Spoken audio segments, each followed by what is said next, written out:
Assalamualaikum. Mari kita simak tausiah dari Ustadz Rifki Jakfar Talib tentang akibat durhaka kepada orang tua. Bismillahirrahmanirrahim. Assalamualaikum warahmatullahi wabarakatuh. Jadi kalau difikir secara tekstual, ndak mungkin ada anak yang menghina orang tuanya. Ndak kebangetan, ndak mungkin. Terus bagaimana caranya? Dikatakan oleh An-Nabi SAW, maksudnya adalah engkau menjadi sebab orang tuamu dihina orang lain. Misalkan ngawalin DCI menghina orang tuanya teman kita, akhirnya teman kita tidak terima, akhirnya orang tua kita balas dihina. Atau yang kedua, melakukan suatu amalan yang dengan amalan itu orang tua kita itu kena getahnya. Jadi melakukan suatu perbuatan yang dengan perbuatan tersebut orang tua kita terkena apa? Getahnya. Ndak ikut makan nangka tapi ikut dapat getahnya. Contoh, panjenengan na'udzubillah thumma na'udzubillah, ada orang yang kemudian jahat betul, akhlaknya buruk, lisannya ndak bisa dijaga, kemudian sikapnya tidak baik. Ketika dia masih usia kecil, usia remaja, bahkan belum dewasa, itu maka orang akan tanya, ini anak sopo? Mosok lek didik anak model ngini? Apa sama bapaknya ndak dididik? Apa ibunya mboten nuturi? Kan begitu. Nah, artinya amalan-amalan seperti itu salah satu yang menjadikan orang tua kita dihina, dan apabila perbuatan itu munculnya dari kita, maka kita termasuk apa? Mendapatkan dosa besar. Kandungan hadisnya apa? Haramnya mencerca kedua orang tua, baik secara tidak langsung apalagi secara langsung. Sampean iki gak ngerti apa-apa. Sampean iki ket biyen gak iso dijak ngomong. Sampean iki gak tahu ngerti aku. Nah, omongan-omongan semacam itu kepada orang tua merupakan haram. Salah satu bentuk kedurhakaan kepada orang tua adalah menyebabkan mereka menjadi objek cemoohan. Itu salah satu sebab yang menjadikan orang tua kita dicela. Panjenengan berbuat yang tidak baik, panjenengan mencela orang tuanya orang lain. Nah, itu bentuk durhaka. Yang nomor tiga, orang yang menjadi penyebab suatu perbuatan adalah seperti pelaku perbuatan itu. Ingat, sekarang begini, panitia pengajian Bunda Smart, maka panitia ini ketika yang datang banyak, maka semua pahala yang datang ini, itu selain panjenengan yang datang dapat pahala, maka panitianya juga mendapatkan pahalanya panjenengan semua. Itu orang yang menyebabkan terjadinya kebaikan. Itulah makanya ibu-ibu jangan mau jadi pengekor, ojo gelem dadi buntut. Jangan mau jadi apa?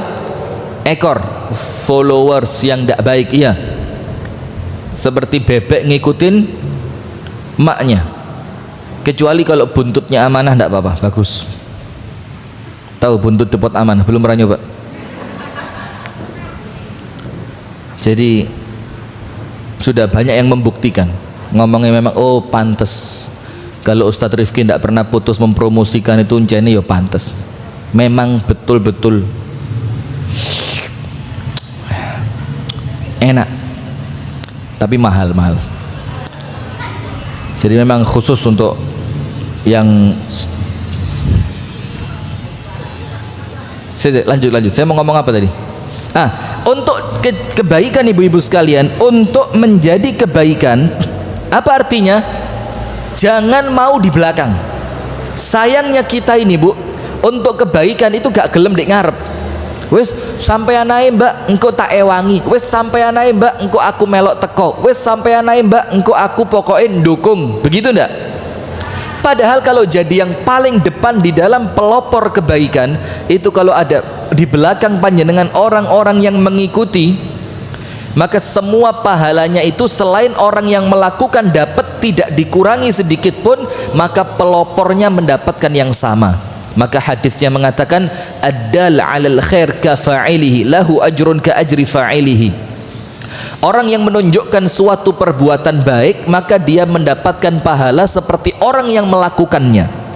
Itulah salah satu di antara keutamaan ilmun yuntafa'u bih, ilmu yang bermanfaat. Maka jangan jadi yang terbelakang dalam kebaikan. Wis terus inovasi, membuat yang terdepan. Dan begini, banyaknya majelis taklim itu bukan aib. Ini insya Allah fastabikul khairat. Kita ini saling berlomba untuk kebaikan. Loh, jamaah podo, ndak apa-apa. Karena apa? Insya Allah setiap orang itu akan punya kecondongan. Wah, aku lebih cocok di kuno. Ya sudah, biar dia di situ. Nanti ketika di situ ndak cocok, dia punya alternatif pilihan majelis taklim yang lain. Maka terus berinovasi, insya Allah itu mendatangkan kebaikan. Jadi ingat, apa yang ketiga?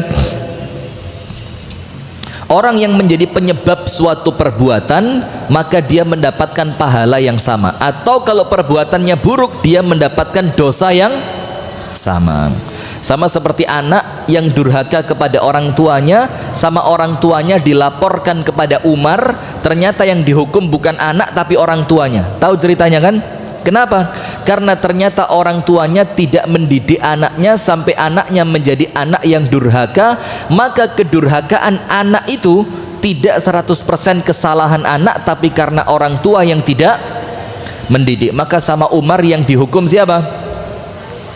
Orang tuanya. Yang terakhir, yang keempat, hadis ini merupakan salah satu dalil yang mendukung kaidah sadduz zara'i. Apa sadduz zara'i itu?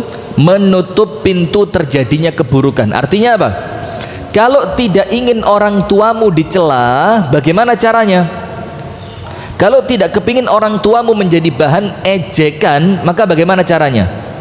Jangan mengejek orang tuanya orang lain, jangan berbuat yang tidak baik. Itu namanya nutup.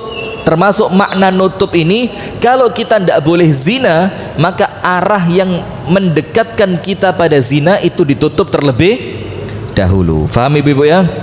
Sekarang kita masuk pada bab yang baru, yaitu bab yang ke-15, hukuman durhaka kepada orang tua. Hati-hati, hati-hati.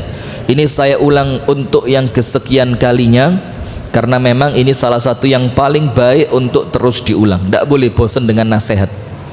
Nasihate iku maneh, ceramahe ngono maneh. Loh, bukan masalah ngono maneh, bukan masalah iku maneh, tapi masalahnya panjenengan dan saya pribadi sudah melakukan atau belum. Maka sampai diceritakan oleh sebagian ahli sejarah tentang Kiai Haji Ahmad Dahlan. Tahu itu ceramahnya apa? Tidak pernah ganti-ganti. Surat apa? Surat apa?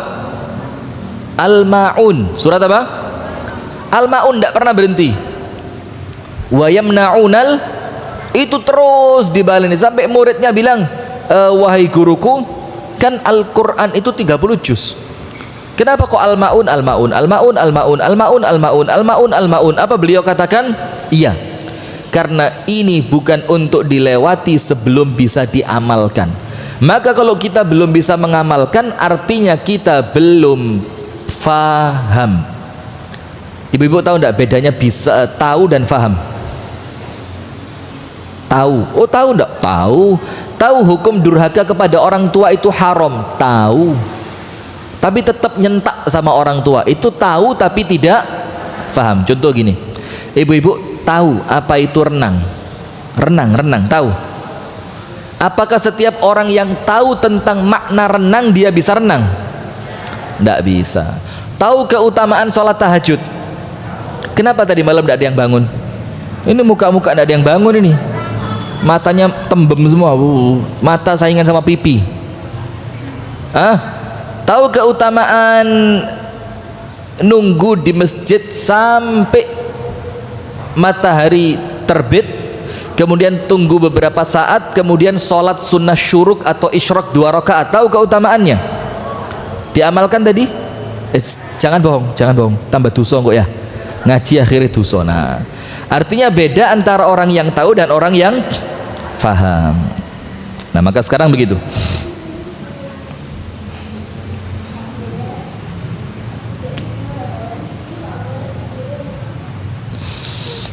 Hukuman durhaka kepada orang tua. Maka ini saya ulang lagi, apa itu? Tidak ada cerita, atau kalau panjenengan punya cerita monggo diceritakan, kita mau siap denger, kita siap dengerin. Belum ada cerita orang yang hidupnya bahagia lahir batin ketika dia jahat sama orang tuanya. Punya cerita enggak? Anak yang jahat sama orang tuanya ketika dewasa, ketika nikah kemudian bahagia gitu, tenang, rumah tangganya baik. Punya cerita? Enggak, serius, yang punya cerita monggo diceritain. Tak bikin bahan ceramah di tempat lain nanti. Kalau gitu durhaka aja. Saya punya cerita, anak durhaka hidupnya bahagia gitu. Ada? Tidak ada. Karena itu salah satu di antara sunnatullah. Salah satu di antara apa? Sunnatullah. Karena hadisnya mengatakan ridhonya Allah terletak pada ridho siapa? Orang tua. Kalau orang tua tidak ridho, artinya Allah tidak ridho. Kalau Allah tidak ridho, bisa baik tidak hidupnya? Bisa baik tidak hidupnya? Tidak bisa. Maka hati-hati. Nanti insya Allah ya, pertanyaan lewat komentar YouTube, insya Allah kita jawab. Tolong jangan ditarik pertanyaannya. Bab yang ke-15, hukuman durhaka kepada kedua orang tua. Kedua itu berarti siapa? Ibu dan bapak. Boleh jadi bapaknya tok, boleh jadi ibunya tok. Artinya apa? Kadang-kadang kita ini lebih condong kepada ibu kita, akhirnya durhaka sama bapak kita. Dan sebaliknya, kadang-kadang karena ibu kita itu dianggap cerewet, kemudian bapak kita ngasih apapun yang kita inginkan, maka akhirnya dia begitu cinta sama bapaknya, akhirnya dia durhaka kepada siapa? Ibunya. Maka arti hukuman durhaka kepada kedua orang tua itu boleh jadi durhaka kepada keduanya atau durhaka kepada salah satu di antara keduanya. Abdullah bin Yazid mengabarkan kepada kami, ia berkata, Uyainah bin Abdurrahman mengabarkan kepada kami dari ayahnya. Jadi Uyainah bin Abdurrahman menceritakan hadis ini dari siapa? Ayahnya. Dengerin hadisnya, Bu. An Abi Bakrata, dari Abi Bakrah, anin Nabi sallallahu alaihi wasallam, dari an-Nabi sallallahu alaihi wasallam, dia berkata, ibu-ibu jangan pelit untuk sholawat. Bahkan disebutkan oleh banyak ulama, wa innar rajula la tuqda hawaijuhu bikasratis salati ala nabi. Ada seorang manusia itu semua yang dia cita-citakan sama Allah dikabulkan itu berkat banyak baca solawat. Maka tidur gini ya, moro-moro ngelilir kayak iso turu maneh, dibikin solawat, Allahumma sholli ala Muhammad, Allahumma sholli ala Muhammad. Kemudian jalan dari rumah menuju masjid, naik motor segala enak loh, naik motor sambil wiritan itu enak. Kalau naik mobil susah kadang-kadang, karena kalau naik mobil itu biasanya nyetel Bluetooth, YouTube dibunyiin, atau radio, kita mau tahu situasi trafik, gak ngerti angel wis, situasi keadaan jalan raya itu ya. Tapi kalau naik motor insya Allah fokus, pakai zikir, Allahumma sholli ala Muhammad, Allahumma sholli ala Muhammad. Zikir belum tentu sholawat, tapi kalau anda sholawatan itu pasti zikir. Paham enggak? Orang zikir itu belum tentu apa? Bersolawat, karena zikir itu luas kan. Ucapan subhanallah, alhamdulillah, wala ilaha illallah, Allahu akbar, wala hawla wala quwata illa billah, astaghfirullah, itu semuanya zikir. Bahkan anda membaca ayat-ayat Al-Quran, baca surat-surat pendek, baca ayat kursi, baca trikul, 3 kul itu ya, itu semuanya termasuk bentuk apa? Zikir. Bahkan doa termasuk bentuk zikir. Mau masuk masjid, anda doa dulu, itu doa masuk masjid, namanya apa? Zikir sebelum masuk masjid. Tapi belum tentu bermakna solawat. Tapi kalau anda solawat, maka pasti itu salah satu bentuk dari apa? Zikir. Maka banyakin bersolawat kepada Rasulullah Muhammad sallallahu alaihi wasallam. An Abi Bakrata radhiyallahu ta'ala anhu anin Nabi sallallahu alaihi wasallam qala, ma min dzambin, tidak ada dosa apapun. Dan kalimat dzambin di sini isimnya isim nakiroh, artinya apa? Dosa apa wae. Tidak ada dosa apapun ajdaru an yu'ajjala li sahibihil uqubah, yang lebih pantas hukumannya disegerakan di dunia. Jadi tidak ada dosa apapun yang hukumannya itu sama Allah diberikan di mana? Di dunia. Ma'a ma yuddakhiru lahu min ma'a ma yuddakhiru lahu. Dalam riwayat yang lain, ma'a ma yuddakharu lahu fil akhirah. Plus ditambahi yang Allah simpen hukumannya di akhirat. Berarti dapat hukuman di mana? Dunia dan akhirat. Dunia dihukum dan pasti sama Allah disegerakan hukumannya di dunia, plus nanti kalau dia tidak tobat itu di akhirat hukumannya sama Allah dibonusi, dikasih tambahan hukuman dibandingkan dua dosa. Jadi tidak ada yang lebih pantas untuk hukumannya didahulukan di dunia plus ditambahi di akhirat melebihi hukuman atas perbuatan dua dosa. Apa dosa itu? Yang pertama al-baghyi. Baghyi itu apa? Kezaliman. Baghyi itu apa? Kezaliman yang melampaui batas. Maka hati-hati, zalim itu tidak akan Allah biarkan.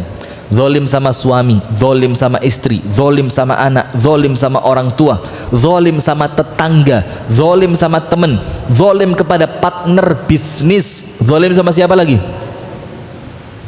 Zalim kepada mertua, zalim kepada keluarga, zalim kepada pelanggan, zalim kepada pembeli. Innahu la yuflihudz zalimun. Allah Ta'ala telah menegaskan bahwasannya orang yang zalim tidak akan pernah beruntung. Tidak mungkin beruntung.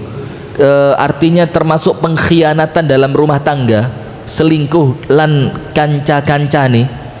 Termasuk selingkuh itu apa? Ya wi'an dengan lawan jenis yang suami tidak tahu, istri tidak tahu.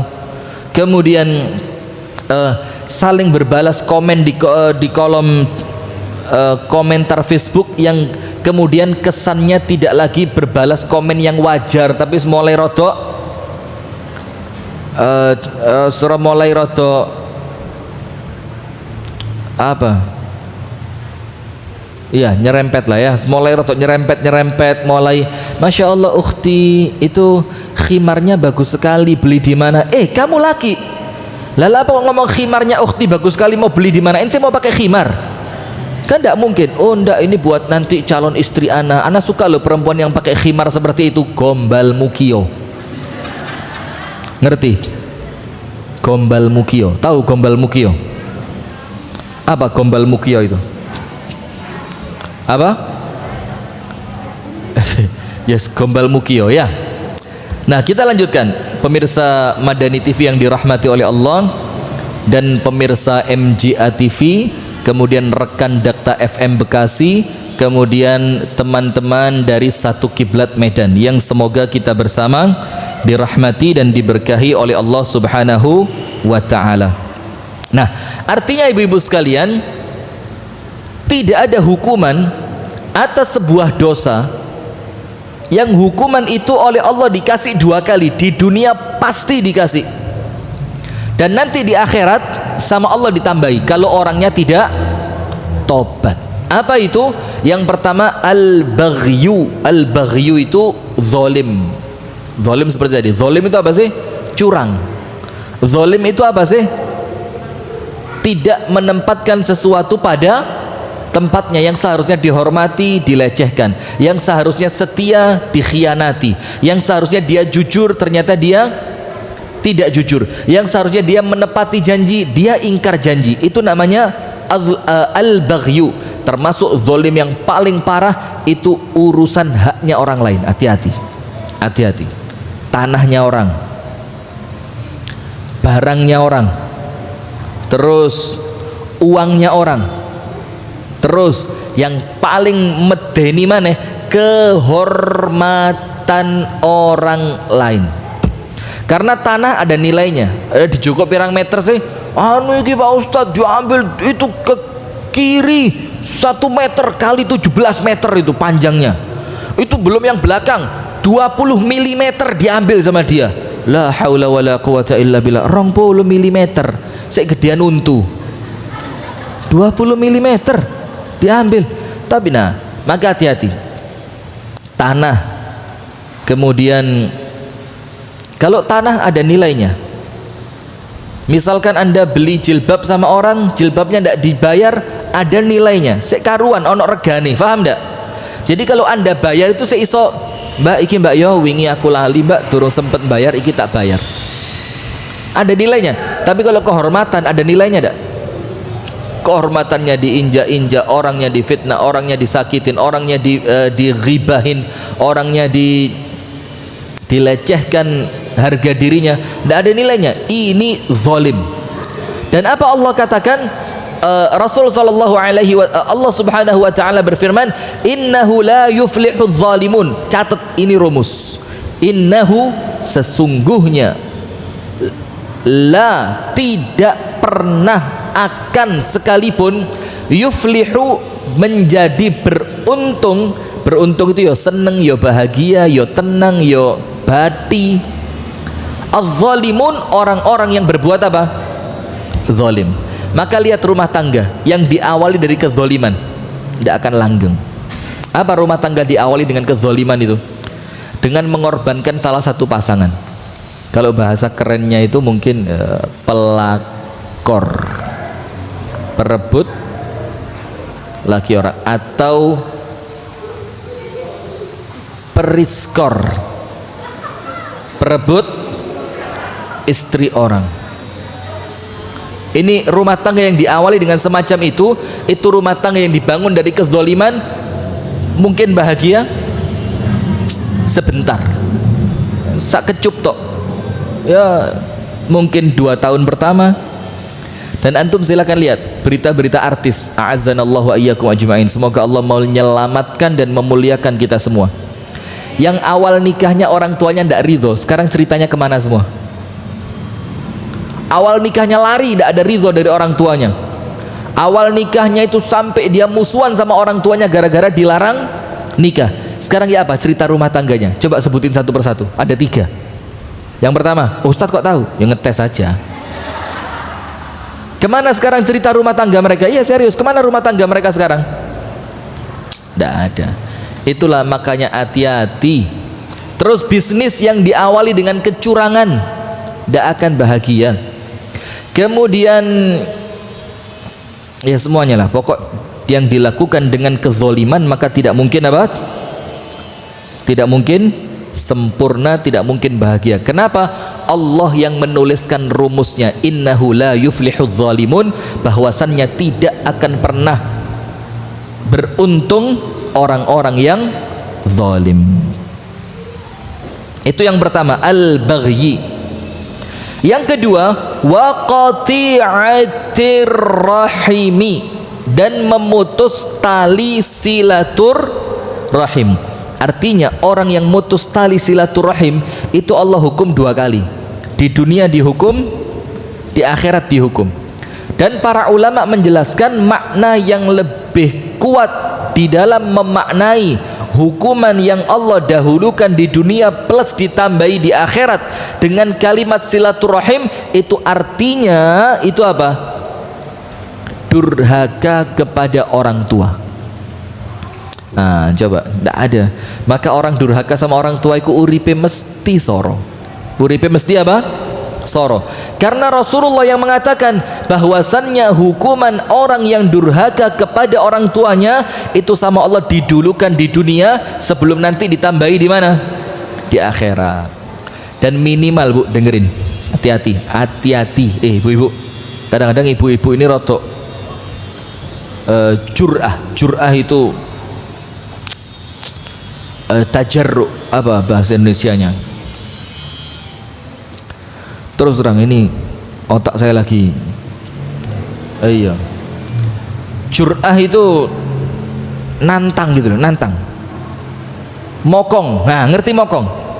Apa bahasa Indonesianya?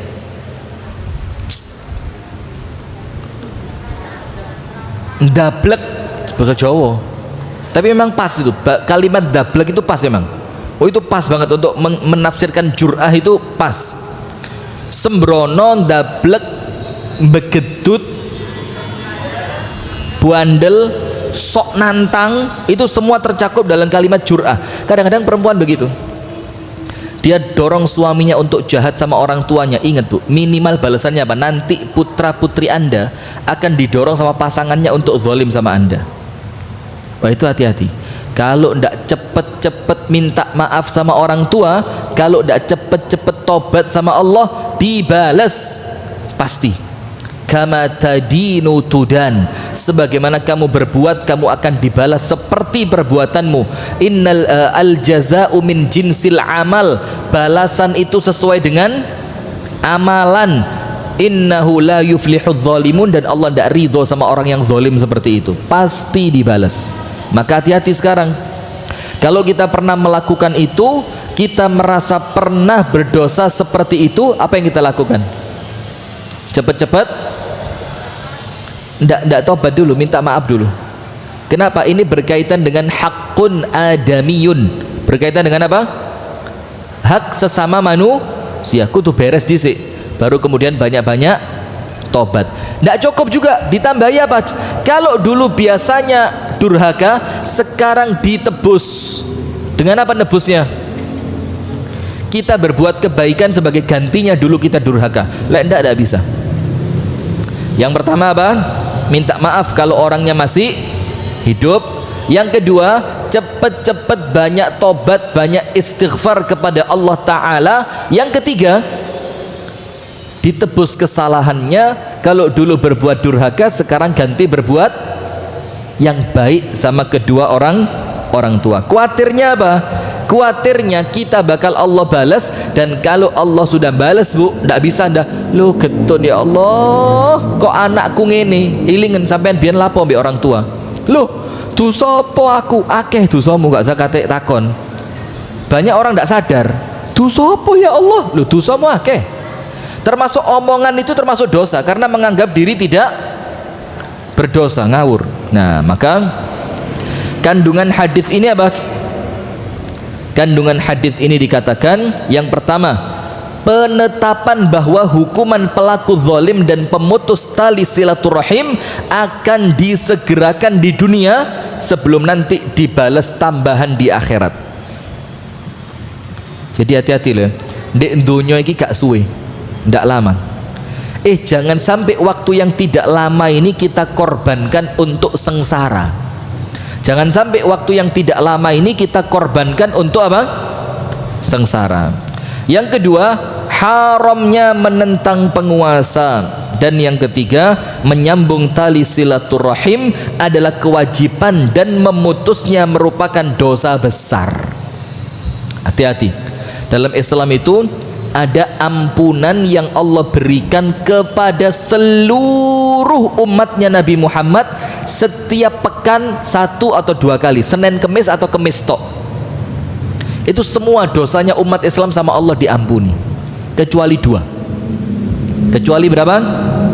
2. Jadi yang pertama, musyrik, orang yang melakukan dosa syirik sampai orangnya tobat. Jadi pelaku syirik itu tidak dapat jatah ampunan setiap minggunya, tidak dapat. Kan lumayan, Anda kan kolektor dosa ya. Jadi setelah dikoleksi, ya bukan Anda ya, kita semua bodoh sama Allah. Kemudian setiap pekan dihapuskan setiap hari Senin dan Kamis, otomatis dihapus. Kecuali yang pertama apa? Pelaku dosa syirik. Yang kedua, ini yang hati-hati. Kalau syirik insya Allah lah panjenengan aman lah, insya Allah, dan mudah-mudahan sama Allah diberikan keselamatan, amin. Yang kedua, al-musyahin. Apa al-musyahin itu?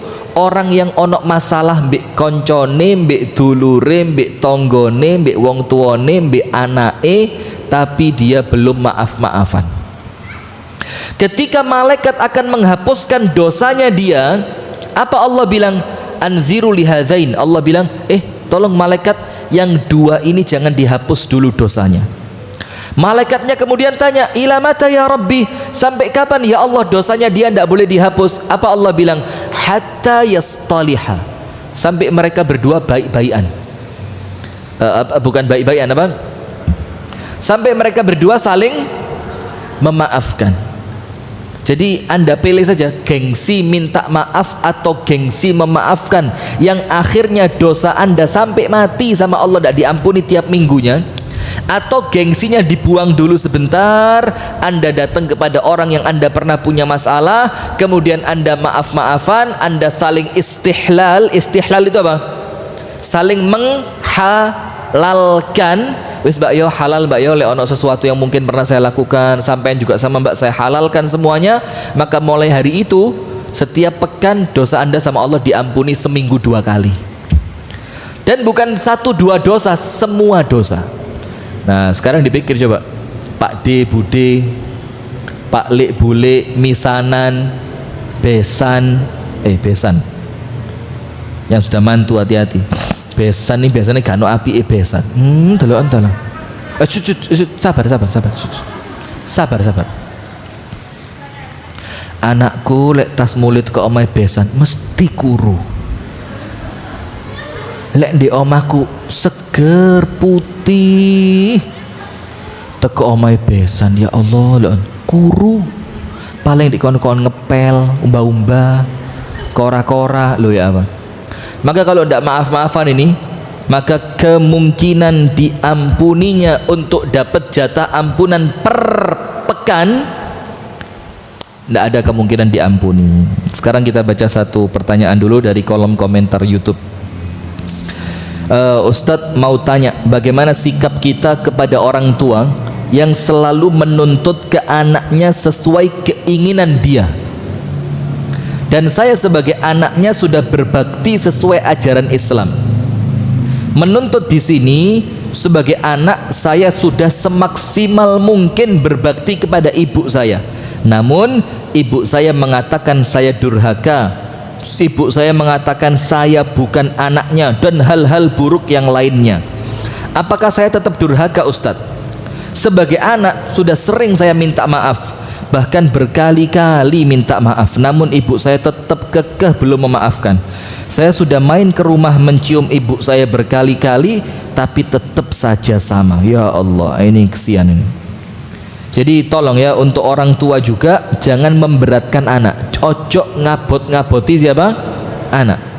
Bahkan kadang-kadang justru lebih banyaknya itu orang tua sudah maafin sebelum anaknya minta maaf, karena orang tua ngerti iki lek gak tak sepuro malah seakan. Nah ini maka si anak ini insya Allah sesuai dengan ayat Al-Quran, la yukallifullahu nafsan illa wus'aha, Allah tidak akan membebani di luar batas kemampuan.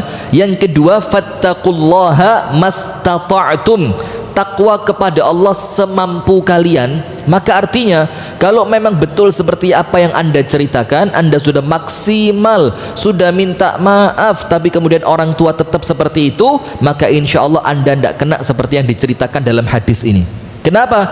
Karena boleh jadi kemarahan orang tua itu karena memang dia yang kurang ilmu, karena memang hatinya dia yang oleh Allah belum dibuka, maka Anda insya Allah aman. Dan jangan lupa tetap berbakti, tetap terus mendekat, tetap terus minta maaf. Dan satu yang paling penting, doakan. Satu yang paling penting apa? Doakan. Insya Allah Anda tidak berdosa. Sekarang hadis yang berikutnya, hadis yang ketiga. Ini ada pertanyaan lagi dari MJA Bekasi. Oh subhanallah, ini go nasional ini, Bunda Smart ini. Dari Al-Akh Zaki Kurtubi. Assalamualaikum Ustadz. Waalaikumsalam. Saya mau nanya, jika ada anak suka kesel sama orang tuanya gara-gara orang tuanya di rumah marah-marah mulu, ngamuk terus, dan akhirnya dia suka cerita pada orang tuanya begini dan begini. Oh, suka cerita kalau orang tuanya itu gini. Nah maka begini, lihat, apapun yang dilakukan orang tua, Anda tidak berhak durhaka sama dia, betul tidak? Hadis pada pertemuan yang beberapa waktu sebelum ini, berbakti kepada orang tua yang musyrik. Jangankan cuma orang tuanya cerewet, orang tuanya musyrik saja, orang tuanya non Islam saja, kita tidak boleh durhaka sama dia. Apalagi sekedar orang tua kita itu cerewet, bawel, nggak pernah berhenti, ngomong mulu, nggak terima sama anaknya. Nah maka tetap bakti sama dia, tetap doain dia, tetap baik sama dia. Dan Anda sebagai anak yang harus ngalahi minta maaf duluan. Setuju ya? Jadi tidak ada ceritanya Kemudian, oh tidak bisa, orang tua saya cerewet, maka saya akan balas lebih cerewet dari dia. Karena kecerewetan saya, hukuman dari Allah untuk orang tua saya. Loh, tahu dari mana? Maka daya tetap berbakti sama orang tua. Wallahu taala a'lam bissawab. Hadis yang kedua dari Al Hasan bin Bishr, dia mengabarkan kepada kami, dia berkata,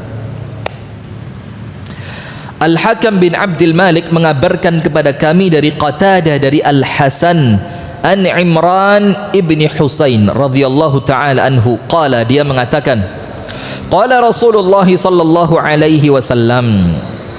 Nanti pertanyaan kita baca lagi, jangan khawatir, tapi tolong jangan ditarik. Kadang-kadang komen di YouTube itu belum sempat kita baca, ada pertanyaan bagus terlanjur ditarik. Insyaallah kita baca pertanyaannya. An Imran ibni Husain, dari Imran ibnu Husain radhiyallahu taala anhu, dia mengatakan, qala Rasulullah sallallahu alaihi wasallam, An-Nabi sallallahu alaihi wasallam bersabda, ma taquluna fi zina, apa pendapat kalian tentang perbuatan zina? Hati-hati loh Bu ya, zina ini sekarang di tempat kita modelnya kayak dianggap sesuatu yang wajar, ya kan? Jadi kadang-kadang biasa, tidak apa-apa. Hati-hati, ini zina ini salah satu di antara perbuatan yang membinasakan. Jadi tidak akan ada kebahagiaan setelah terjadinya perzinaan. Hati-hati. Ustadz wis kadung, tobat sama Allah, tobat kepada Allah, tobat, banyak istighfar, banyak ibadah, banyak melakukan kebaikan, sedekah yang insya Allah bisa menghapus apa? Balaknya. Karena Imam Syafi'i itu ngomong apa? Sampai tikus di rumahnya pezina, tikus tahu? Mouse. Kan kampung Inggris. Mouse. Tikus, tahu tikus? Tahu tikus? Wow, di dapur ya banyak kok. Tikus itu kan, tikus, fa'ar. Sampai Imam Syafi'i katakan, hattal firanu fi baiti zanin, sampai tikus yang tinggal di rumahnya pezina itu kena balaknya. Tikus itu loh Bu, sampai kena balak. Apalagi anak kita, apalagi pasangan hidup kita, apalagi orang tua yang satu rumah sama kita. Wih, hati-hati. Kalau sudah terlanjur, bismillah, tobat sama Allah. Tapi ingat, saya mesti begini, saya kalau ada orang curhat masalah-masalah seperti itu, mesti gak tak enteng no. Kan banyak orang curhat, Ustadz bagaimana saya terlanjur begini. Takonmu telat. Sampai ini tanya setelah kejadian, setelah rumah tanggamu di ujung tanduk, baru tanya. Seakan-akan Ustadz itu juru selamat, pokoknya takon Ustadz bakal beres. Lah, rusak rumah tanggamu. Maka seharusnya tanyanya itu jauh sebelum Anda melakukannya. Ustadz dampaknya apa? Ustadz bagaimana menghindarinya? Ustadz bagaimana saya selamat darinya? Itu begitu saya kigai. Anda kalau buka Instagram DM, kita baca itu sampai wis, gini lagi pertanyaannya, gini lagi pertanyaan. Na'udzubillah, mudah-mudahan sama Allah kita diselamatkan. Amin ya rabbal alamin. Nah maka begini, saya termasuk orang yang tidak jawab meringankan orang yang tanyanya seperti itu. Mesti di awal diwedeni di sini. Hati-hati, perbuatan kamu itu terlaknat. Perbuatan kamu itu mempertaruhkan kebahagiaan dunia dan akhirat. Perbuatan kamu itu kalau hukum Islam dijalankan, kalau kamu sudah bersuami atau beristri, kamu dilempar pakai batu sampai mati. Artinya bukan perkara ringan ini, bukan perkara ringan. Baru setelah dikeplai model begitu, tapi ngeplainya bukan jahat, tapi supaya dia ngerti ini bukan perbuatan ringan. Baru setelah itu dibilang, tapi tetap tobat sama Allah, istighfar sama Allah, terus berbuat baik, terus bersedekah, terus sholat, ibadah yang lain, mudah-mudahan sama Allah dampaknya dihilangkan. Kan begitu. Maka hati-hati. Maka Nabi sallallahu alaihi wasallam bersabda, "Ma taquluna fi zina?" Bagaimana pendapat kalian tentang zina? Wa syurbil khamr, dan meminum minuman keras. Bayangin Bu, zina saja dianggap biasa, apalagi minum khamr. Kampung Inggris hati-hati loh, Anda jangan diem. Jangan diem. Suami-suami Anda itu suruh kompakan, suruh bentuk forum komunikasi apa gitu, atau forum komunikasi takmir masjid dan musola atau apa, terserah lah apa namanya, untuk datang ke tempat-tempat maksiat itu minimal ngwedeni. Karena kita lihat di kampung Inggris ini modelnya semakin hari semakin bebas. Dulu saya kenal kampung Inggris itu waktu saya masih SMP dulu, itu islami banget. Zaman Mr. Cullen, islami banget, yang perempuan wajib pakai jilbab, tidak boleh pakai celana kan, wajib pakai rok panjang. Kemudian yang laki-laki kalau sholat harus ke, itu zaman itu. Sekarang Bu, saya jalan malam-malam, jangan suudzon, enggak, saya jalan malam-malam ada keperluan sedikit jalan, itu sudah perempuan pakai tank top, duduk bareng laki, roknya pendek. Bahkan kita pernah undang salah seorang ustadz dari Bandung. Bandung itu kan wis top bayangan kita ya. Itu ketemu di kampung Inggris, kaget, kok separah ini. Dan Anda diem. Khawatirnya apa? Diemnya itu gara-gara faktor duniawi kan. Gak apa-apa, yang penting kos-kosan payu, sing penting dodolan sarapanku laris, sing penting usaha laundry jalan, sing penting persewaan sepeda pancal laku. Perkara duniawi tidak boleh, tidak boleh.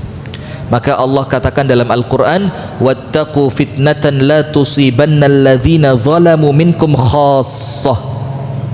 Takutlah suatu azab, suatu bencana yang Allah tidak hanya menimpakan azab dan bencana itu kepada orang zalim saja, tapi kepada siapa? Semuanya kena.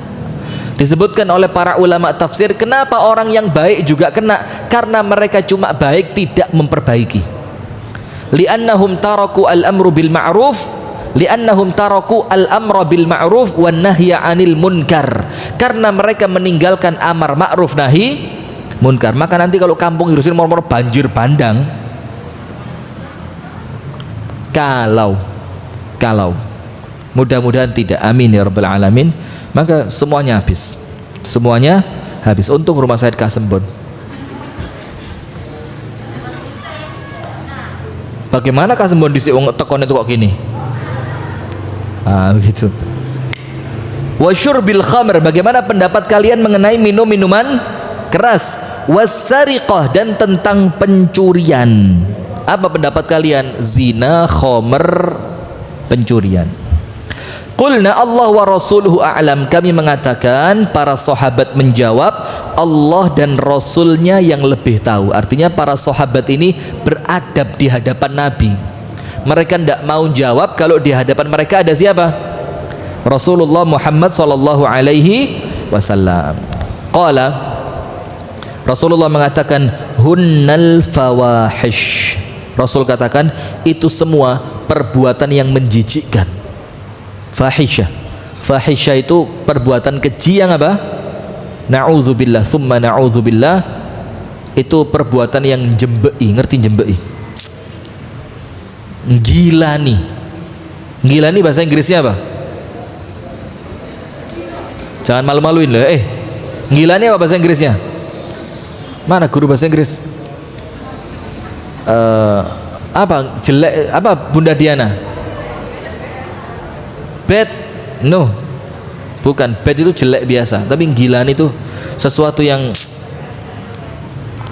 saya bisa, cuma ngetok-ngetok ini kok angel ya.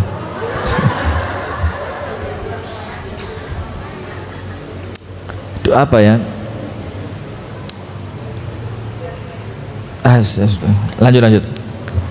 Rasul bilang, hunnal fawahish, zina, minum khamr, mencuri, itu perbuatan yang menjijikkan, perbuatan keji. Wa fihinnal uqubah, dan pelakunya dihukum. Dihukum di sini artinya bukan cuma dapat dosa, tapi kalau ketangkep dihukum dengan hukum Islam. Pencuri dipotong tangan, pezina dirajam atau dicambuk, kemudian peminum khamr dicambuk. Fihinnal uqubah. Worst, WURST, memalukan Anda. Jadi menjijikkan itu, disgusting. Worst, disgusting. Tolong komentar ditambah lagi. Sak Gilani. Betul enggak? Jadi mohon maaf ya, rumah saya sedikit jauh dari kampung Inggris, tapi kalau bahasa Inggris ya boleh diadu lah. Ya, jadi begitu. Jadi sak, worse, disgusting itu Gilani. Ustadz tahu dari mana? Ini ada yang bantu di kolom komentar.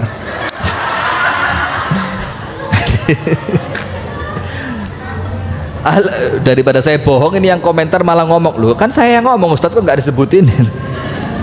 Ala unabbiukum bi akbaril kabair. Setelah menceritakan semua itu, kemudian Rasul tanya, mau ndak aku tunjukkan kepada kalian bi akbaril kabair, dosa besar yang paling besar. Jadi setelah ngomong zina, iya zina dosa besar. Setelah ngomong khomer, iya khomer dosa besar. Setelah ngomong pencurian, iya pencurian termasuk dosa besar, dan ada hukumannya masing-masing. Kemudian Rasul katakan, tapi mau ndak aku tunjukkan sama kamu yang lebih besar dari semua itu. Yang pertama, asyirku billah, syirik kepada Allah subhanahu wa ta'ala, itu yang mengalahkan segalanya.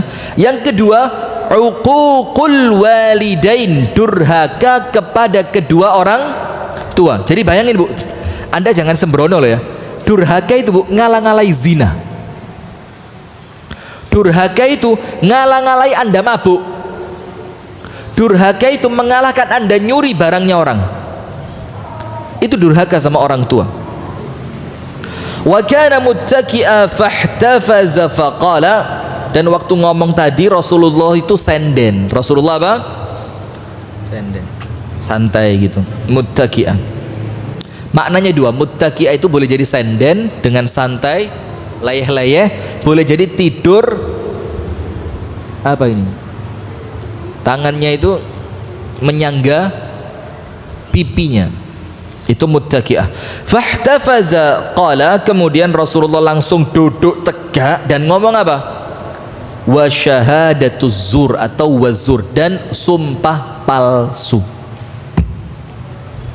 Jadi yang paling besar di antara mau ngomong zina, mau ngomong khamr, mau ngomong pencurian, ternyata yang lebih parah dari semua itu apa? Syirik kepada siapa? Allah. Dan yang kedua, durhaka kepada siapa?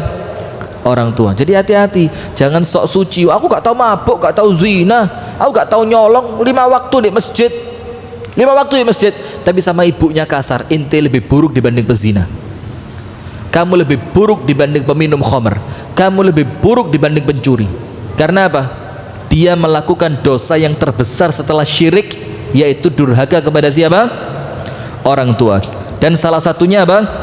Wazur, dan sumpah palsu. Nah, sekarang kita lihat kandungan hadis ini.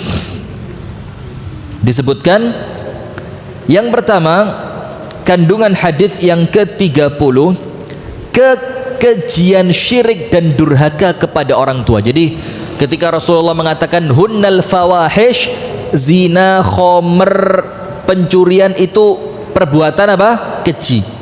Dan Rasul katakan yang lebih keji apa? Syirik dan durhaka. Maka syirik dan durhaka itu perbuatan yang sangat nista. Yang kedua, execrable or odious. Execrable, odious, odious. Ngerti? Ngerti? La haula wala quwwata illa billah. Suck, worse, disgusting, execrable, odious. Betul enggak? Oh, lihat komentar juga. Jangan, biar saya tok yang buka komentar. Konangan. Nah, maka yang pertama, kekejian perbuatan syirik dan durhaka kepada siapa? Orang tua. Yang kedua, besaran dan tingkatan dosa itu sesuai dengan kerusakan yang ditimbulkan. Jadi Bu, kenapa syirik itu dosanya paling besar? Kenapa durhaka paling besar? Kenapa membunuh itu paling besar? Karena kerusakan yang ditimbulkan juga besar. Maka semakin besar kerusakan yang ditimbulkan, maka efeknya dosanya juga menjadi dosa besar. Sumpah palsu, besar enggak dosanya? Dosa besar. Kenapa dosanya besar? Karena efeknya luar biasa. Datang ke pengadilan disumpah di atas kepalanya dikasih apa? Al-Quran. Katakan, saya akan bersaksi sesuai dengan apa yang saya lihat dan saya tahu, tidak menambahkan dan tidak mengurangi sedikit pun. Dan saya akan menjawab apa yang saya tahu, dan saya tidak akan menjawab sesuatu yang saya tidak tahu. Itu disumpah. Ternyata pas di pengadilan kong kali kong sama klien, sama pengacara, sama bahkan mohon maaf ada di antara oknum ya, ada di antara oknum yang penasihat hukum itu yang ngajari kliennya untuk bohong. Pernah tahu enggak? Oknum, enggak semua. Ada. Nanti kalau ditanya hakim, jangan jawab itu, jawabnya begini aja. Kenapa? Kalau kamu jawab itu pasalnya tambah, semakin berat. Nah, ini hati-hati. Sumpah palsu ini kerusakannya besar karena yang ditimbulkan apa? Akan zalim dan tidak memberikan keadilan kepada orang lain. Kemudian besaran dan tingkatan dosa-dosa adalah sesuai dengan kerusakan yang ditimbulkan. Berarti kalau secara urutan, kerusakan yang paling besar yang ditimbulkan dari dosa itu adalah dosa apa? Syirik. Yang kedua, durhaka kepada orang tua. Dan salah satu yang Rasul sebutkan adalah bersumpah palsu. Kandungan hadis yang ketiga, hadis di atas menunjukkan haramnya bersumpah palsu dan keburukannya yang teramat besar, karena akibat buruk yang ditimbulkan turut berpengaruh pada orang lain. Betul tidak? Orang lain kena tidak? Jadi misalkan kamu nyuri barang saya, demi Allah saya tidak nyuri. Misalkan ternyata dia betul-betul nyuri, maka kalau dia sudah ngomong demi Allah, kita kan tidak mungkin tidak percaya. Nah, tolong lagi, ini perhatian lagi. Sekarang banyak orang itu sumpah digawe guyon. Ngomong demi Allah itu hanya untuk alibi. Ngerti alibi? Supaya orang lain percaya sama dia. Jadi dia bersumpah, demi Allah aku gak tahu dek, demi Allah aku gak kenal dek, demi Allah aku gak tahu Facebook, BDM, WA, Pak. Sudah, kalau memang iya, menengoai luwe aman. Ya apa mas? Gua mas. Jangan paksa saya untuk bohong. Menengok. Dan istri juga gitu, ojo didedes terus. Karena orang itu kalau sudah kepepet kadang-kadang, nah akhirnya ya sudahlah, Anda ya kira-kira itu. Jadi karena bersumpah palsu itu apa? Itu termasuk berpengaruh pada orang lain. Karena orang lain yang Anda berdusta atas nama Allah untuk meyakinkan apa yang Anda ucapkan, ternyata ucapan Anda itu untuk zalim kepada siapa? Orang lain. Berbeda dengan bentuk kemaksiatan lain yang Nabi sebutkan dalam hadis tersebut. Faham ya?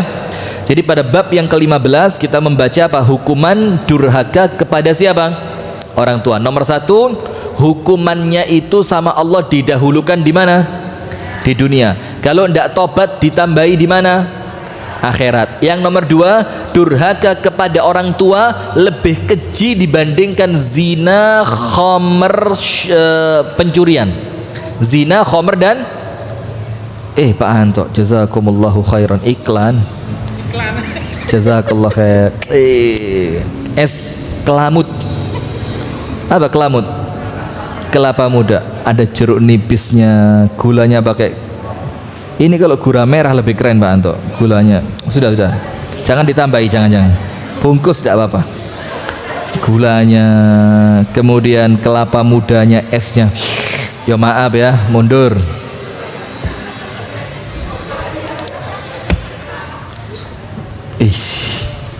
Saya tidak konsen udah. Lihat bu, gelasnya sampai kemeringet bu. Ngerti kemeringet? Allah.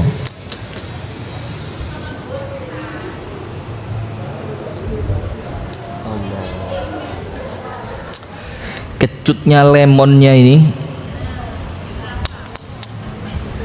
digabungkan sama manisnya gulanya, perfect. Ini yang saya coba dulu ya, kelapa mudanya, kelamutnya saya coba. Bismillah. lembut banget. Masuk kleksus. Top. Maaf pemirsa ya, ini ada iklan lewat. Sudah, lanjut. Nah, maka yang kedua, hukuman untuk orang yang durhaka kepada orang tua, Rasulullah mengatakan bahwa dosa durhaka itu jauh lebih keji, lebih menjijikkan, lebih buruk dibanding zina, khamr, dan mencuri. Dan yang seperti ini Bu, yang seperti ini tolong Bu, itu anak-anak kita diberitahu. Anak-anak kita apa? Diberitahu. Sekarang penutup di siang hari ini, di pagi hari ini, poin yang ke-16. Bulan depan Bu, ini keren banget. Bulan depan kita mau cerita mengenai bagaimana doanya orang tua, terutama ibu, itu jimat. Dan kalau sudah keluar kata-kata buruk dari lisan seorang ibu, tidak bisa dicabut. Kau nak yo gak nurut be ibumu, nak gak selamat uripmu mana. Sudah mati lebih baik buat Anda. Serius ini. Kalau sudah sampai ibu yang ngomong kon gak selamat nak yo, itu hati-hati. Maka memang ibu itu orang yang paling diharapkan untuk kuat ngempet rasa. Serius. Itu ibu ini orang yang paling diharapkan apa? Untuk kuat nahan emosi. Karena kesian anaknya. Cuma kadang-kadang memang anak sendiri tidak tahu diri. Sampai ibunya itu koyok perasaan itu koyok kepeksa kudu ngomong, betul enggak? Yang sakjane yo getun, sakjane yo gak sampai hati ngomong itu sama anaknya, tapi anaknya yang terlanjur keterlaluan, maka saat itu Allah yang lebih tahu bagaimana urusannya. Maka anak ini tolong, Anda boleh sakitin siapapun tapi jangan orang tua. Sakitin semuanya. Tutuk ono wong kabeh. Lek ngomong kasar lah ya. Tapi jangan siapa? Jangan orang tua. Orang tua itu kalau masih hidup, jimat. Hari ini ada ibu dari sahabat kita meninggal dunia. Jadi ibunya Ustadz Berry El Makki di Riau sana.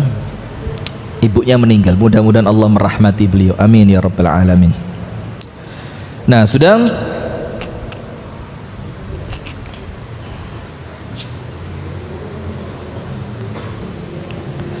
Tangis kedua orang tua. Nanti bulan depan jangan sampai telat. Kalau perlu saya minta anaknya diajak semua, kan daring kan, sekolahnya kan daring, sekolah online, gak usah sekolah, masuk sini.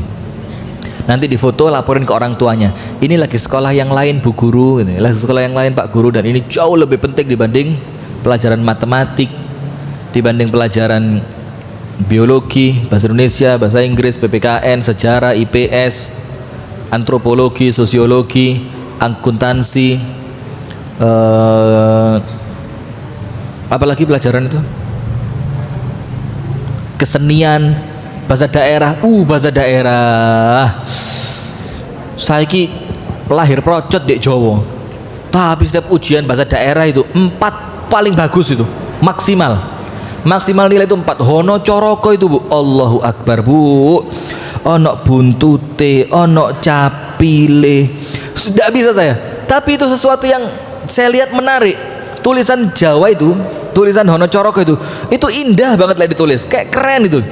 Saya wis ngoyo sampai terakhir wis gak iso ngeblat, ngerti ngeblat. Saya sobek itu bukunya, krek. Wis buku tak pasang, tak penek mbek petelot.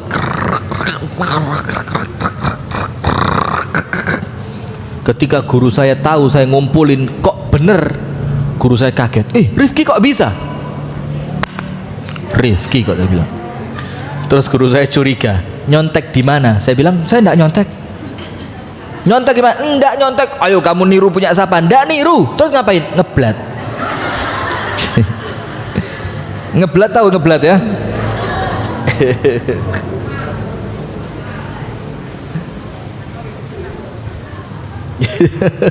Ngeblat, ngerti? Nah itu. Sekarang kita lihat tangis kedua orang tua pada bab yang ke-16. Musa mengabarkan kepada kami, ini Musa bukan nabi loh ya, nama orang. Musa mengabarkan kepada kami, ia berkata, Hammad bin Salamah mengabarkan kepada kami dari Ziyad bin Mikhraq an Taisalah. Dari siapa? Taisalah. Annahu sami'a ibn Umar yaqulu, dia mendengarkan Abdullah bin Umar mengatakan. Tahu Abdullah bin Umar ya? Abdullah bin Umar ini laki-laki yang ngelihat pemuda Yaman, dari Yaman sampai Mekah sampai tawaf ibunya digendong. Tahu kan? Terus si orang Yaman ini tanya sama Abdullah bin Umar, saya sudah balas jasa enggak sama ibu saya? Apa kata Abdullah bin Umar? La walau bitalqa wahidah. Kamu belum balas jasa ibumu walaupun sekali tekanan ketika melahirkanmu. Jadi bukaan satu atau kontraksi sekali yang terasa itu tidak bisa dibayar walaupun kamu gendong ibumu mulai Yaman sampai Mekah, tawaf dikelilingkan digendong, itu belum bisa bayar walaupun satu tarikan nafas ketika ibumu apa? Melahirkan. Ya Allah, ya Allah, Allahumma arham ya Rabb ummahatina wa abaina. Annahu sami'a ibn Umar yaqul, dia mendengarkan Abdullah bin Umar mengatakan, bukaul walidaini minal uquq, bikin orang tua nangis itu durhaka. Faham? Bikin orang tua nangis itu apa? Durhaka, kecuali kalau nangisnya nangis bahagia. Tapi kalau nangisnya sampai karena kangen sama anaknya, nangisnya karena anaknya ganyang, ngerti ganyang? What in English? Ganyang hati. In English ganyang apa? Tolong dibantu kolom komentar ya. Bahasa Inggrisnya ganyang. Ganyang. Itu sampai orang tuanya nangis karena anaknya ngelunjak. Ngerti ngelunjak? Kurang ajar, ndak sopan.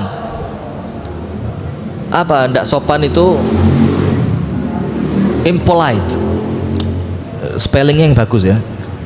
Kemudian dia, orang tuanya nangis karena anaknya ini lebih memilih pasangannya dibanding orang tuanya. Apa Abdullah bin Umar mengatakan? Bukaul walidaini minal uquq, bikin orang tua nangis atau tangisan kedua orang tua termasuk kedurhakaan anak dan dosa besar. Maka kalau sudah orang tua bilang, nak mulio pulang. Kalau orang tua bilang, nak ibu kok gak serk ya kon kerja ndek kono nak, jangan kerja. Kemudian ibunya bilang, aku kok gak seneng nak yo lek kon cedek mbek arek iku, jangan deket. Ketika ibunya bilang, nak ojo ngebut, jangan ngebut. Ketika ibunya bilang, nak cepet mulih, cepet pulang. Karena apa? Kalau sampai dengan nasihat ibu itu Anda langgar, sampai akhirnya terjadi Anda celaka, kemudian ibu Anda nangis, itu celaka di atas celaka. Celaka di atas celaka. Maka ini bab yang ke-16, yaitu dikatakan bukaul walidaini minal uquq, tangisan orang tua atau membuat orang tua menangis termasuk durhaka dan termasuk dosa besar. Hadis ini dan hadis ke-8 dalam bab ucapan lemah lembut kepada orang tua adalah hadis yang sama. Al-Imam Al-Bukhari meringkas dan menyebutkannya dalam bab ini untuk menjelaskan bahayanya. Jadi hadis ini sama hadis yang tentang ngomong lemah lembut sama orang tua, masih ingat? Ngomong sing lembut, kasih makan orang tuamu, maka kamu masuk surga. Ingat gak? Nah, maka itu hadisnya sama, cuma sama Imam Bukhari disendirikan pada bab yang ke-16. Itu saking pentingnya apa? Saking pentingnya bab yang ke-16. Saya baca pertanyaan di sini.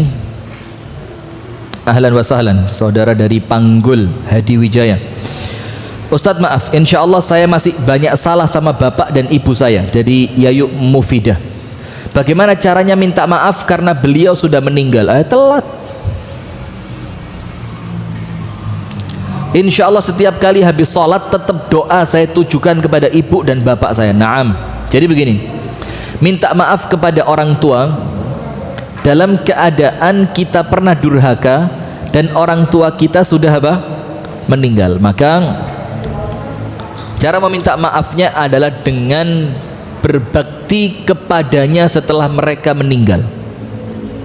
Bagaimana berbakti kepada orang tua setelah mereka meninggal? Nomor satu, memohonkan ampunan untuknya, atau bahasanya beristighfar untuk siapa? Orang tua kita yang telah meninggal. Yang kedua, mendoakannya. Beda. Memohonkan ampun khusus, mendoakan beda. Mendoakan itu apa? Ya Allah, terimalah amal baiknya. Ya Allah, luaskan kuburnya. Ya Allah, jauhkan dia dari segala siksa kubur. Jadikan kuburannya salah satu di antara taman-taman. Mendoakan. Yang ketiga, bersedekah atas nama orang tua. Jadi boleh loh ya. Dan ini cerdas. Apa itu?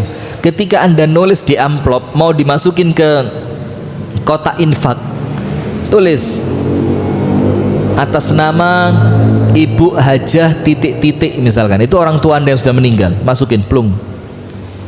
Atau bahkan tidak perlu ditulis, cukup niat di dalam hati. Bismillah ya Allah, niat pahalanya untuk ibuku ya Allah. Nah maka itu ibu Anda dapat pahala sempurna seperti dia yang bersedekah, dan Anda dapat pahala yang sama. Ya apa? Anda dapat pahala yang sama. Kenapa? Karena Anda yang sedekah. Betul tidak?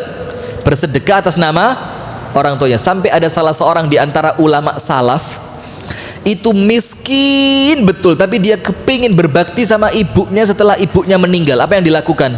Keliling jalan, Bu, bawa tong sampah, diambil sampah. Setiap sampah itu mau dimasukkan ke tong sampah, diangkat ke langit. Ya Rabbi ij'al hadza fi mizani ummi. Ya Allah, jadikan pahalanya buat umiku. Masuk. Jalan lagi, ada sampah, diambil. Allahumma ya Rabbi ij'al hadza fi mizani ummi. Ya Allah, jadikan masuk pahala ibuku, diambil. Sampai itu kantong penuh baru dia pulang. Sampai ada seorang laki-laki yang setiap bangun pagi sedekah buat ibunya. Suatu hari dia tidak ketemu mau sedekah apa, duit entek, uangnya habis. Dia tidak tahu, ini ya Allah aku kepingin sedekah buat ibuku ya Allah, tapi hari ini ya Allah aku tidak punya duit. Apa dilakukan? Dia keluar, nemu kulit semangka, dimasukkan ke mulutnya unta. Lalu dia ngomong, ya Allah, jadikan kulit semangka yang dimakan oleh unta ini ya Allah, pahalanya untuk ibu saya. Anda tahu, malamnya dia mimpi, ibunya datang. Ibunya bilang apa? Nak, kamu berbakti luar biasa nak, tiap hari kamu kirimkan pahala buatku, dan hari ini aku kepingin semangka nak, kamu kirimkan semangka untukku. Subhanallah. Lihat, sedekah atas nama siapa? Orang tua. Kemudian sambung silaturahim dengan kerabat orang tua.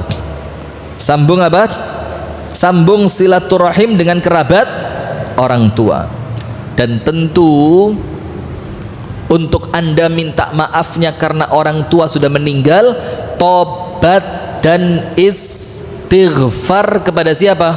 Allah Subhanahu wa ta'ala. Maaf Ustadz, bagaimana caranya berbakti kepada bapak yang sudah meninggal? Apakah mengganti sholatnya boleh? Karena dulu bapak hampir tidak pernah sholat. Wallahu ta'ala a'lam bissawab. Menurut para ulama, sebagian mengatakan sholat yang ditinggalkan tidak bisa diganti oleh ahli waris, kecuali beberapa hari menjelang meninggal orang tuanya sempat tidak sholat, maka itu boleh dibadalkan. Itu pendapat sebagian ulama. Kalau berpuluh tahun tidak bisa. Wallahu ta'ala a'lam bissawab. Silakan ibu-ibu, ada yang ditanyakan? Monggo silakan. Yang mana yang katakan? Ya, sebelah sana dulu. Sabar Yuning ya. Silakan.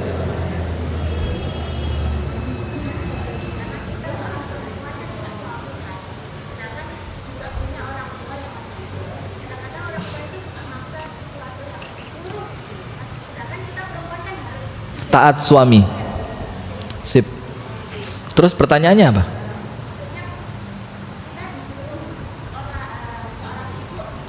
Yang kita wajib taat, tapi bagus. Naam, saya paham.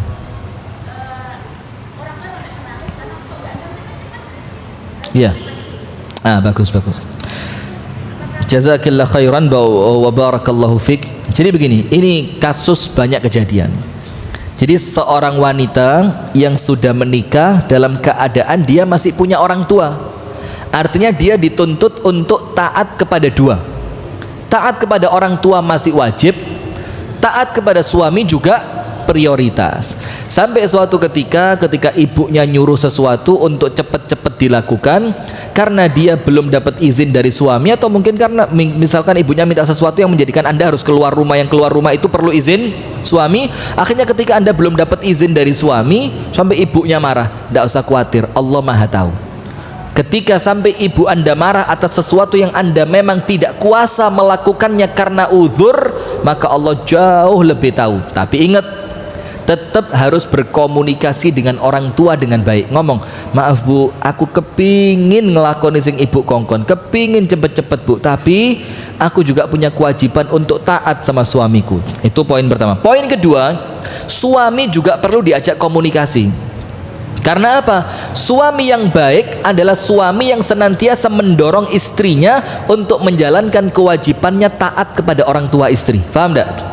Itu suami yang baik. Maka ketika urusan itu untuk orang tua istri kita, suami jangan mempersulit. Kenapa? Karena dia juga butuh ridhonya orang tuanya, karena dia juga berhak untuk taat kepada orang tuanya, karena dia juga takut kalau sampai orang tuanya tidak ridho kepadanya. Betul tidak? Maka suami juga harus diberikan pengertian. Tapi kalau ternyata sampai seperti itu, ibu wis kadung nangis dalam keadaan dia belum bisa melakukan karena tidak ada izin dari suami, maka saat itu insya Allah Allah yang lebih tahu, dan mudah-mudahan Anda tidak berdosa. Amin ya rabbal alamin. Monggo silakan Yuning. Waalaikumsalam warahmatullahi wabarakatuh.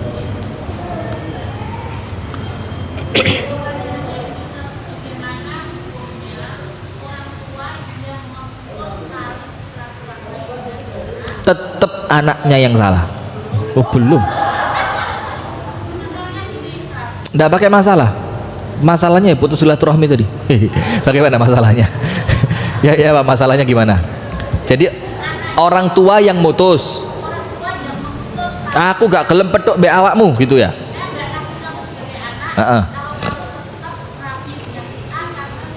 Bagus, sip.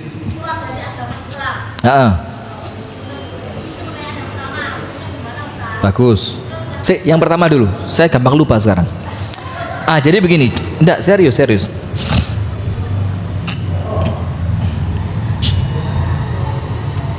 Ini pertanyaan, ini bagus Yuning, saya jawab. Jadi begini, bukan anak yang memutuskan tali silaturahim dengan orang tuanya, tapi ibunya bilang, kamu mulai sekarang bukan lagi anakku. Karena apa? Karena ibunya marah, ibunya mangkel karena anaknya dilarang nikah dengan orang yang telah murtad, anaknya tidak nurut. Maka saat itu yang dosa anaknya. Kenapa? Nomor satu, nikah dengan laki-laki non-Islam haram. Nomor dua, untuk urusan nikah dengan siapa, pilihan Anda saat itu taat kepada orang tua lebih wajib dibanding memaksakan pilihan kita. Yang ketiga, ingat, orang tua juga jangan begitu terlalu lah. Kenapa? Karena anak kita ini bukan butuh diputuskan silaturahimnya, tapi dia butuh diberikan nasihat dan diberi doa. Maka saat itu tetap jelas dari ceritanya Buning tadi, yang salah itu anaknya, kelihatan. Karena wis makso kate rabi dengan yang non Islam, ibunya ndak ridho. Yang pertama, rabi dengan non Islamnya sudah salah. Yang kedua, untuk urusan pilihan saya mau nikah sama si fulan dibandingkan pilihan orang tua, tetap orang tua lebih diutamakan. Dan yang ketiga, untuk orang tuanya doain anaknya, jangan sampai dikatakan kamu bukan lagi anakku. Kesian dia, kesian. Karena saat itu anak lebih butuh diberi nasihat, lebih butuh difahamkan, lebih butuh didoakan dibanding diancam tidak dianggap sebagai anak. Wallahu taala a'lam bissawab. Yang kedua,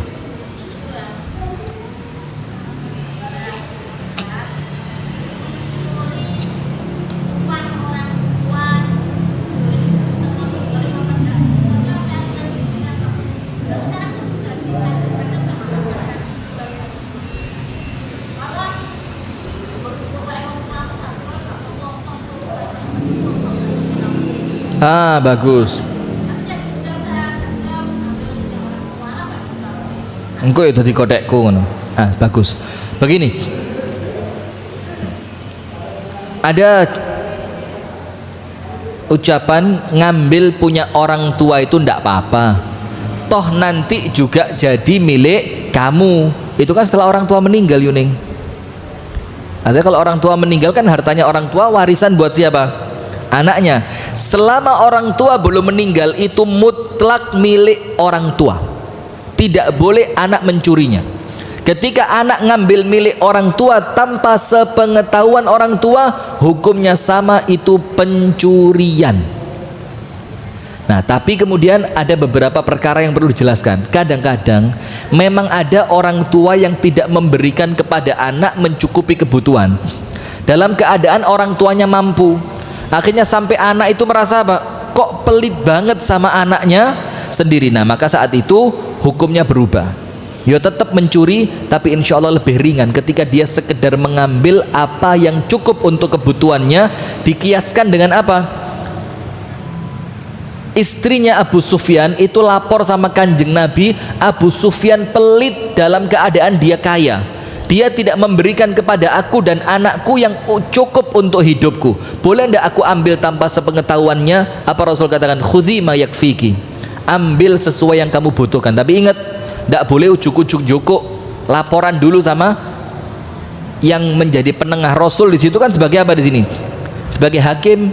Boleh tidak ambil? Rasul bilang ambil yang cukup. Nah, maka orang tua juga harus sadar. Tapi kalau ngambilnya hanya gara-gara sesuatu yang lebih itu apa? Sakjane ya wis dicukupi, mangan di omah ya wis wareg, sangu sekolah ya wis dikei, tapi sik kepingin, itu pencurian dan hukumnya haram. Wallahu taala a'lam bissawab. Saya baca di sini.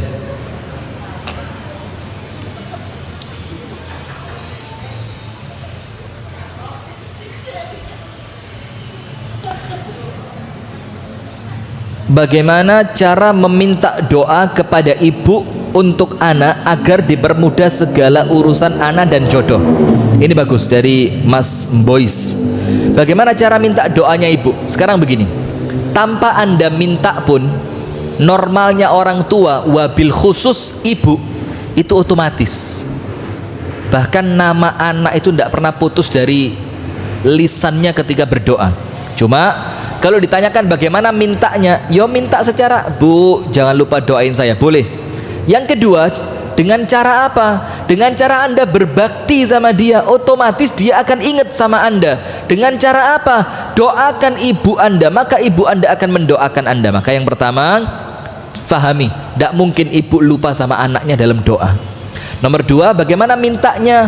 Ya minta secara langsung, ngomong, tidak apa-apa. Bu, banyak-banyak doain saya, Bu, supaya saya selamat, urusan saya dimudahkan, diberikan kesuksesan, diberikan boleh. Dan kemudian berbakti sama dia supaya dia ingat Anda dalam doanya. Yang keempat, doakan ibu, karena nanti balasannya ibu Anda akan mendoakan Anda. Wallahu taala a'lam bissawab. Kemudian Indrianti Saiful, apakah bersedekah terhadap ibu dengan meniatkan atas nama almarhum ayah? Ada yang ngerti enggak? Bersedekah terhadap ibu, oh bersedekah kepada ibu atas nama ayahnya yang sudah meninggal, boleh enggak? Yo, kalimat sedekah kepada ibu itu enggak pantas.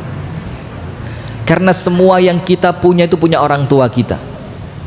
Jadi kalimat ibu saya numpang di rumah saya itu tidak benar. Kalimat bapak saya ngabisin duit saya itu tidak benar. Karena semua yang ada dalam dirimu punya orang tuamu. Tapi kalau ngasih ibu diniati hadiah, ya ngasih hadiah buat ibu kan boleh-boleh saja. Cuma bahasa sedekah itu rotok gimana gitu ya. Ngasih kepada ibu sedekah hadiah. Bu, tak hadiahi bu. Ibu-ibu itu kan seneng ya, dihadiahi rukuh baru, dihadiahi cangkir sak set, itu kan seneng ibu kita. Bahkan ibu kita kadang-kadang di omai wis wake cingkire, tapi lek anak teko gawakno cingkir sak set, ono mochi nih, ono cingkire, bahkan mochi yang bagus, ada gantungan. Itu kalau perlu setahun ndak lali tuh. Kalau perlu itu nanti pembantu mau megang, ojo dicekel. iki kek-kekane anakku sing jenenge Ning. Nah, maka kalau Anda menghadiahkan atas niat pahalanya untuk bapak Anda yang sudah meninggal, boleh. Karena ini termasuk apa? Hukum bersedekah atas nama orang tua. Dan sedekah sini jangan dianggap kudu sedekah loh ya. Wakaf bisa, hadiah bisa. Yang penting pemberian dari Anda kepada orang lain. Diniatkan pahalanya untuk ayah kita. Walaupun itu pemberian untuk ibu kita, boleh, tidak apa-apa. Insya Allah. Wallahu ta'ala a'lam bissawab.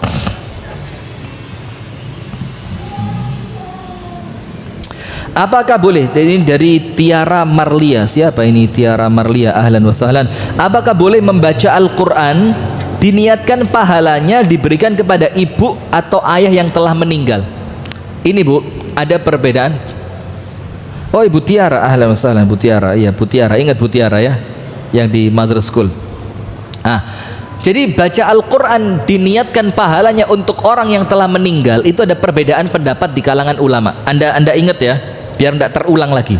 Walaupun nanti Anda ulang, saya akan jawab lagi, tidak apa-apa. Cuma ini diingat. Imam Syafi'i mengatakan pahala bacaan Quran yang dihadiahkan untuk yang telah mati itu tidak sampai. Imam Syafi'i bilang tidak sampai. Imam Ahmad, muridnya Imam Syafi'i, bilang sampai. Ada Abdullah bin Umar yang membacakan Abdullah bin Abbas yang membacakan Quran untuk Abbas, bapaknya. Nah, maka untuk saya pribadi, dan ini pendapat saya dapatkan dari banyak ulama termasuk Syekh Umar Abdul Kafi, atau saya lupa, astagfirullahaladzim, itu mengatakan wes baca saja, niatkan pahalanya untuk orang tua. Kalau sampai alhamdulillah, kalau tidak sampai pahalanya buat kamu. Jadi kalau saya pribadi, baca aja, niatkan pahalanya untuk orang tua. Toh kalau yang berbuat baik itu anaknya, tanpa diniatkan pun itu akan kembali kepada siapa? Orang tuanya. Maka Imam Syafi'i mengatakan al-waladu min kasbi abihi, anak itu hasil kerja keras siapa? Orang tua. Omongan ini Imam Syafi'i sampaikan untuk apa? Untuk menunjukkan bahwa setiap kebaikan anak itu orang tua dapat apanya? Pahalanya. Maka ingat pengajian Mother School, Ustazah Maya, beliau mengatakan mengenai tabbat yada abi lahab wa tab ma aghna anhu maluhu wa ma kasab. Kasab itu apa? Anak keturunan. Jadi silahkan dibaca, insya Allah pahalanya sampai.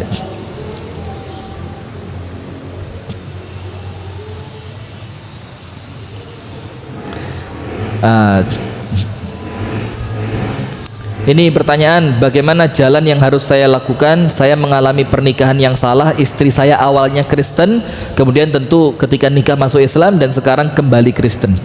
Maka kalau laki-lakinya Muslim, perempuannya Kristen, sebagian ulama ngasih keringanan, tapi tentu berat.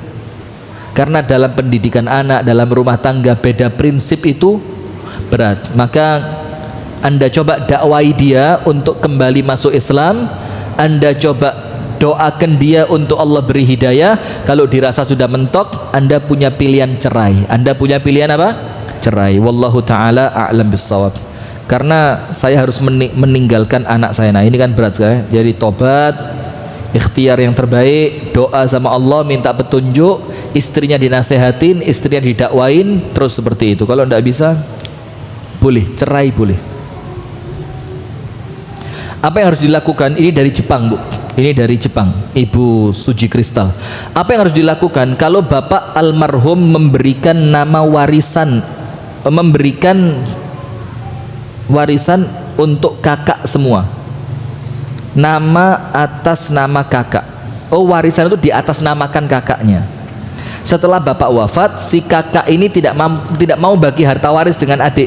Bahkan ibu yang minta pun tidak mau. Nah sekarang begini, itu jelas kezoliman dan haram. Karena waris harus dibagi sesuai hukum waris. Ibu atau gini, yang mati suami, maka istri dapat, anak dapat. Ternyata sebelum mati di atas namakan kakak. Ingat dulu, itu di atas namakan, itu hibah atau bukan? Kalau jauh sebelum meninggal sudah dihibahkan, hukum hibahnya sah. Artinya setelah bapaknya meninggal tidak ada lagi waris, karena sebelum meninggal sudah dihibahkan. Tapi kalau itu di atas namakan sekedar untuk cek gampang ngurusnya kan begitu, supaya urusannya gampang nanti, supaya kalau dia meninggal itu yang jelas ini milik siapa, nanti bagi warisnya gampang, maka harus dibagi. Maka kalau kakaknya tidak mau bagi dalam keadaan memang itu waris, maka kakaknya zalim. Kakaknya apa? Zalim. Saat ini saya berusaha membukakan usaha untuk supaya mantan istri saya bisa punya usaha dan anak saya tidak makan uang haram. Ya alhamdulillah, baik. Barakallahu fikum. Saya cukupkan sampai di sini, kurang lebihnya mohon maaf. Semoga ada manfaatnya. Bulan depan jangan lupa ya, penting banget doa orang tua kepada anaknya. Subhanakallahumma wa bihamdika asyhadu an la ilaha illa anta astaghfiruka wa atubu ilaik. Assalamualaikum warahmatullahi wabarakatuh.